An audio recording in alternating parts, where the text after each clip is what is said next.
MDH biryani મસાલા, પારંપરિક બિરયાનીનો અસલી સ્વાદ. असली मसाले साथ साथ MDH જે પ્રમાણે કાર્યવાહી થઈ શકે છે તેને ગ્રાફિક્સના માધ્યમથી સમજવાનો પ્રયાસ કરીએ. આતંકવાદી સંગઠનોના ફંડિંગમાં સૌથી મોટો ફાળો નશીલા પદાર્થોની તસ્કરીનો છે. અનેક વખત આપણે જોયું છે કે ભારતની અલગ અલગ બોર્ડર દ્વારા જે ડ્રગ્સના પેકેટ હોય છે તે મળી આવતા હોય છે, કારણ કે વિશ્વમાં ડ્રગ્સનો વેપલો લગભગ $650 અરબ છે અને તેમાં ભારતમાં પણ ડ્રગ્સ ઘુસાડવાનું જે આખું ષડયંત્ર હોય છે તેને અનેક વખત નિષ્ફળ પણ બનાવવામાં આવ્યું છે. ડ્રગ્સની તસ્કરીથી થતી કમાણીનો મોટો હિસ્સો આતંકવાદીઓ પાસે પહોંચે છે અને તેના માધ્યમથી જ મોટા પ્રમાણમાં હથિયારો ખરીદવામાં આવતા હોય છે. આઈસિસ અને અલગ તાલિબાનો ડ્રગ્સની તસ્કરીમાંથી ભંડોળ મેળવે છે અને આ ભંડોળના માધ્યમથી તે પોતાની સૈન્ય સુરક્ષા અને હથિયાર મેળવતા હોય તેવો પણ ખુલાસો થયો છે. ભારતના પૂર્વોત્તર વિસ્તારમાં ઉગ્રવાદી સંગઠનોને મળતા ફંડિંગમાં ડ્રગ્સનો મોટો હાથ છે. પૂર્વોત્તરનો જે આખો ભાગ છે તેની વાત થઈ રહી છે.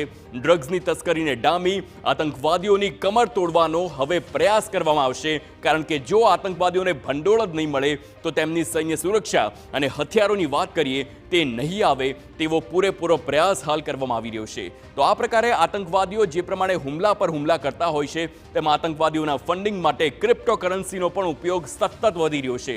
મહત્વની વાત છે કે FATF તરફથી આ માહિતી મળી છે અને ક્રિપ્ટોકરન્સી જે વૈશ્વિક લેવલ પર તેને પૂરેપૂરી પરમિશન આપવામાં આવી છે અને તેના આધારે જ હવે નાણાંની જગ્યાએ ક્રિપ્ટોકરન્સીનો ઉપયોગ થાય છે. ક્રિપ્ટોકરન્સીમાં ઓળખ છુપાવવાનું ખૂબ જ સરળ ફંડિંગમાં તેને ઉપયોગમાં લેવામાં આવતું હોય છે, કારણ કે ક્રિપ્ટોકરન્સીમાં જે પોતાની ઓળખ હોય છે તેને ખૂબ જ આસાનીથી છુપાવી શકાતી હોય છે. અને એક રિપોર્ટ અનુસાર ક્રિપ્ટોકરન્સીથી આતંકવાદીઓએ $75 કરોડ મેળવ્યા છે.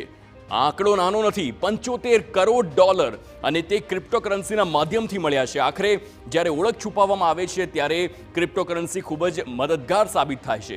હમાસથી સંબંધિત ક્રિપ્ટોકરન્સી વોલેટમાં બે વર્ષમાં $4.1 કરોડ જમા થયા છે. જી હા, આ હમાસ સંબંધિત છે એટલે કનેક્શન હમાસનું પણ ખુલ્યું છે. પેલેસ્ટાઇન ઇસ્લામિક જેહાદે ક્રિપ્ટોકરન્સીથી $9.3 કરોડ મેળવ્યા છે અને ક્રિપ્ટોકરન્સીના માધ્યમથી જ આખા ફંડિંગની પ્રોસેસ તે ચાલતી હોય છે. બિટકોઇન દ્વારા ટેરર ફંડિંગમાં 240% વધારો થયો હોય તેવો પણ દાવો કરવામાં આવ્યો છે. બિટકોઇનનો જે માધ્યમ છે તેનો પણ ખૂબ જ વધુ પડતો ઉપયોગ થઈ રહ્યો છે.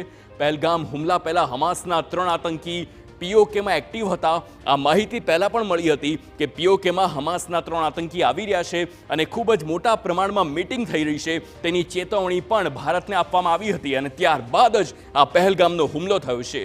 મોટા ભાગે ચેરિટેબલ પ્રવૃત્તિઓ માટે આ ક્રાઉડ ફંડિંગ કરવામાં આવતું હોય છે અને ક્રાઉડ ફંડિંગના માધ્યમથી જ અલગ અલગ જે શસ્ત્રો હોય છે તેની ખરીદી થતી હોય છે. તેના નાણાંનો ઉપયોગ આતંકી પ્રવૃત્તિઓ માટે ઉપયોગ થતો હોય તેવી પૂરેપૂરી શક્યતા છે. આ વાત ક્રાઉડ ફંડિંગની થઈ રહી છે. તો આપને જણાવી દઈએ, આતંકવાદી પ્રવૃત્તિના હેતુથી રૂપિયા ઉઘરાવવાના અભિયાનને શરૂ કરવામાં આવ્યું છે અને હવે આ FATF તરફથી આખી આ માહિતી મળી છે.